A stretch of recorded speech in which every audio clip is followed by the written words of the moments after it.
Hello, I'm Nicolia Wiles, and this is A Closer Look. Today we're in Austin's famous Fourth and Co. with our guest, Bri Bagwell.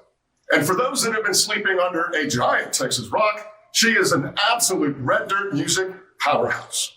She's an 8-time Texas Female Country Artist of the Year, star of multiple TV shows, and recently she won Artist of the Decade. Hi, thanks for having me. Absolutely. Now let's get right to it. What the fans really want, a closer look at Bri Bagwell. Here it is. Let's do it. Now you have played with some of country's greats. You've played with Willie Nelson. You've played all over the world. What has been your favorite, your most memorable performance to date? Ooh, I will have to go with that Willie Nelson gig. I mean, it really doesn't get any better than that. And I was just honored to open and honored to play with him, but he came out and he was so kind. He signed my guitar and then he asked me to sing with him. So I actually got to go sing on stage with Willie Nelson, which is mind blowing. And he also kissed my mom. So that was, that was memorable in that way too. My whole family got to come out. It was near my hometown of Las Cruces, New Mexico. It was in El Paso. And so just having my whole family there for such a great moment just made it all the better. Now, please tell me, did he get to sign your guitar? He did sign my guitar, and it's my favorite guitar that I've ever owned. And now it's hanging on the wall. It doesn't go on the road with me anymore, and I miss it. It's my baby. But when Willie Nelson signs your guitar, like, you have to retire it. I need to wrap it in bubble wrap and just keep it forever on my wall. Excellent. Now, getting a little more serious with this one. For a lot of artists, they really like to talk about, especially on social media, they like to talk about the positive aspects of the music industry. But with your song, Empty Chairs, you took a different perspective. What was it like for you to give a little more raw, vulnerable version of yourself and the industry? Yeah, I think what I've learned throughout my career is that what I do best and what is perceived best is whatever is authentic to myself. Anytime I've tried to step out of that box and do something different or be something that isn't really just genuinely me, it doesn't go over as well. So the fact is that this business is really tough. And I think it was just a really easy song for me to write because it was like, some nights are packed and great, and then some nights there will be empty chairs. And what's been really interesting is that was probably my most well-received song among my musician friends, of course, that were very thankful that I wrote it, which was, it's a hard song to sing. I still can't sing it without tearing up. But after COVID, like, the people that have been coming up, there was a lady that called me.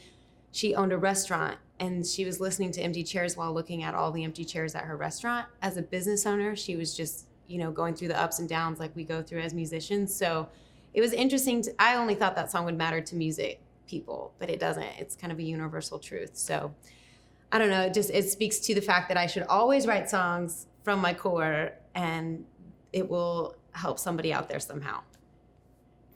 Now, again, you've played with a lot of country's greats, but if you had the opportunity, what would be your favorite artist, living or past, to record your next album with? Ooh, this is a tough one. But Johnny Cash and my grandmother were second cousins, so I am a direct Johnny Cash descendant-ish. And I blame I love Jesus, but I drink a little on that side of the family. And I just grew up loving his voice, and my dad bought me his autobiography, and I just love everything about Johnny Cash, so it would probably have to be him if I had to choose one. But I could choose 75, but we don't have time. We don't have enough time for that.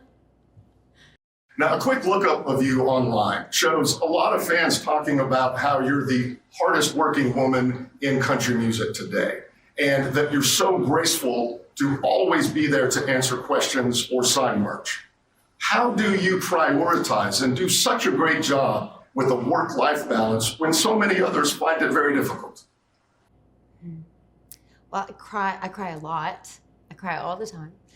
Now, that's very sweet of you to say. Thank you, because I read this thing that really helped me not too long ago, and I apologize, I don't remember the source, but it was like, kind of the idea of there isn't no such thing as balance. It's like a trade-off. When I'm doing personal life stuff, I'm going to be sacrificing business stuff. And so it never, you never really achieve it. It's more like recognizing like that I'm giving up this for this. And once I kind of started looking at work-life balance like that, then I started to relax a little bit more, and it really helped my mindset.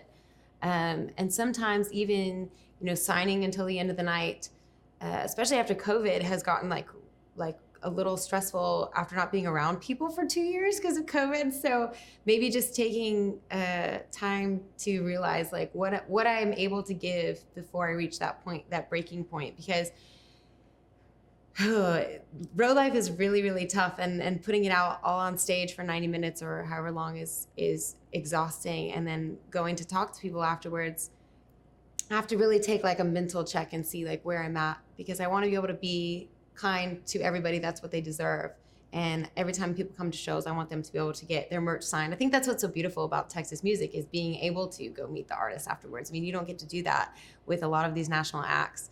So just making sure that I'm like in the right headspace to be kind to everybody, because I love that you said that I'm always graceful and kind. It's not always that way. I'm definitely human.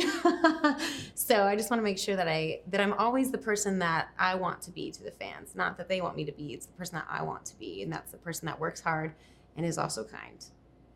So talking about working hard, tell us about winning the Artist of the Decade Award from John Dixon at your recent music fest, Steamboat. Oh my gosh.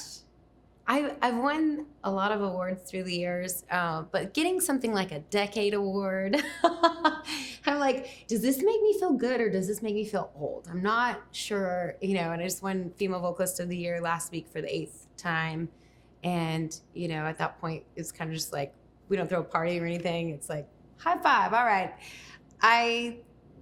Those are hard for me because I think every female on the road deserves an award. It's so incredibly hard, but also those little wins really they give you a time to like pause and reflect and look back like, wow, I've been playing Steamboat Music Fest for 10 years. And all the different band members I've had and all the songs I've put out in it. I think it just makes you kind of like reflect on your career and really appreciate what you've done, because it's go, go, go. I'm 100 miles an hour all the time. And so those things that even when I glance at it on the shelf occasionally, it's like, I've really made this a career for 10 years. And that's something to be proud of. I may not be Casey Musgraves, but I've also like been able to just make it work for that long. So that's what those awards mean to me. Just a little validation that I've been able to keep going all this time. So we've just come out of what is quite potentially some of the weirdest 2 years in the music industry. And obviously, a lot of artists have been hit really hard with the pandemic and COVID overall. What was your strategy to really come through that and come out better? COVID was rough. I mean, coming from someone who plays full time and that's my only job, I stopped counting canceled shows at 100. And we actually had one cancel a couple of weeks ago, a private party. So like the cancellations are not over. We're not done dealing with it, but it feels like we're at least on the tail end. But I think it was like one of two things. You can give up and be sad, or you can adapt and change. And so I started playing the live streams, and that was fun. And for a little while that really worked for our revenue. But then I was like, I have to do something else. So I did two things. I launched my own clothing collection with one of my friends at the Glam Wagon. We did like a whole line of Bri Bagwell clothing. So that was cool. I mean, I'm not doing that anymore, but it was just something for COVID. And it was a total blast. It's something I've always wanted to do, and make money like by wearing clothes. Are you kidding me? So that was really fun. And the other thing I did was start a Patreon account. So it's just a platform called Patreon. And I release one song a month to my subscribers. So you can subscribe for $5 a month, up to a lot more if you would like to do that. And then I just release like exclusive content to my Patreon subscribers. So it's a monthly fee, and I get a monthly deposit in my bank account. And it's been really, really exciting because I've been able to, cover my expenses, and now I'm recording my record with that money. So thank you to my Patreon members. And if you have an extra $5 a month, I would sure appreciate it. Now, to those real top-level fans that want to see more Bri Bagwell music come out, obviously that Patreon helps record new songs. How would a fan get to be a Patreon member for you? Yeah, just go to Patreon, patreon.com, search Bri Bagwell. There's also a link on bribagwell.com. You can link to my Patreon. And all you have to do is sign up and enter that credit card. And then you'll be charged monthly. And I've been releasing just my little raw work tapes, me and a guitar.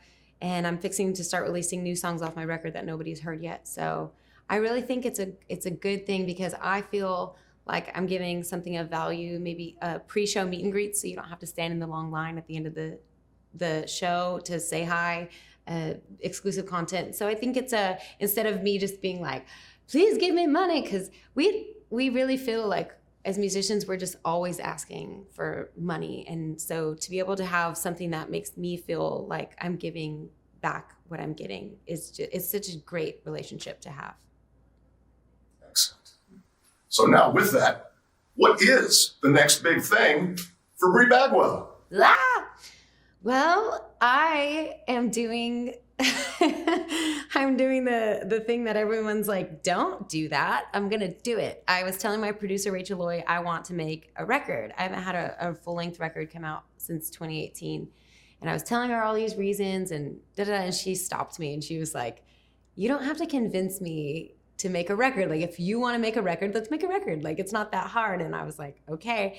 And it's just a complicated thing because it's right after COVID, after we lost all of our income for a couple of years. And then also the cost of recording has gone up, but with streaming and everything, our income has kind of gone down. And so it's not the smartest money decision, but I have hundreds of songs I write every week religiously. So I write a new song every week or every 2 weeks for the past 3 or 4 years of my life. So I just have tons of songs to choose from. So we picked 11 and I'm doing a full-length record and it's going to be out in September, but we're going to start releasing songs off of it pretty soon. So I just can't believe I'm even saying I have a record come out because it feels like a dream because it's been so long since I had an album come out. It's very, very exciting. Excellent. Well, I know I personally and the rest of the fans watching today will be definitely looking for that. Thank you. But now to end things with the most important question. What is your favorite bourbon? My favorite bourbon? Well, free bourbon is mostly my favorite. I love free, but free good bourbon is really right up there too. I've been drinking a lot of Rebecca Creek through the years. They were an amazing sponsor for me for 8 years. But now I like to try like anything. So give me a call if you'd like me to try your bourbon. Is that a bad answer? Ladies and gentlemen, Bri Bagwell.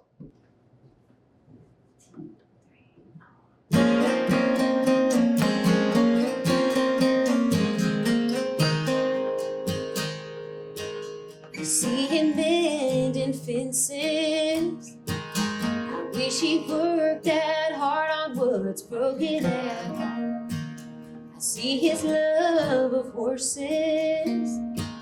They light a fire in his eyes that for me is long gone. And I'm sitting here drinking a lukewarm beer.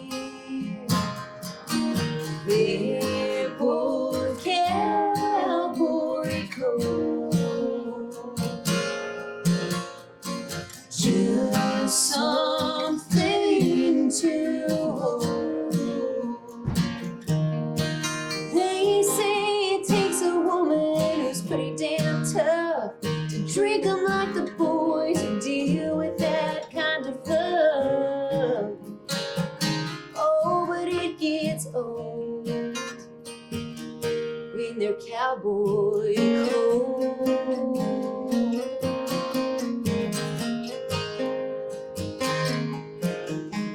Refrigerator sure don't do the trick, but I drink them anyway. This ring on my finger, it ain't big, but it's enough to get me to stay. I wish the beer was colder and he was warmer. They're both cowboy clothes. Just something to hold. They say it takes a woman who's pretty damn tough to drink 'em like the boys who deal with that kind of love. Oh, but it gets old in their cowboy clothes.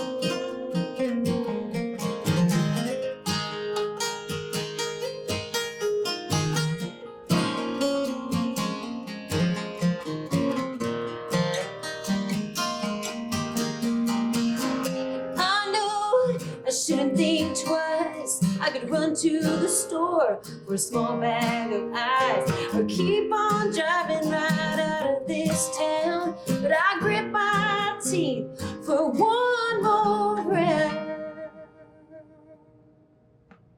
But they're both cowboy clothes, and just something to hold. They say it takes a woman who's pretty damn tough to drink 'em like the boys who deal with that kind of love. Oh, but it gets old when they're cowboy clothes.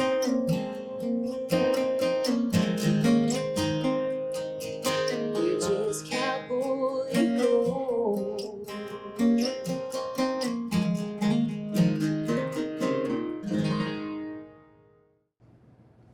I'm Nicolia Wiles, and this has been A Closer Look. With Bri Bagwell.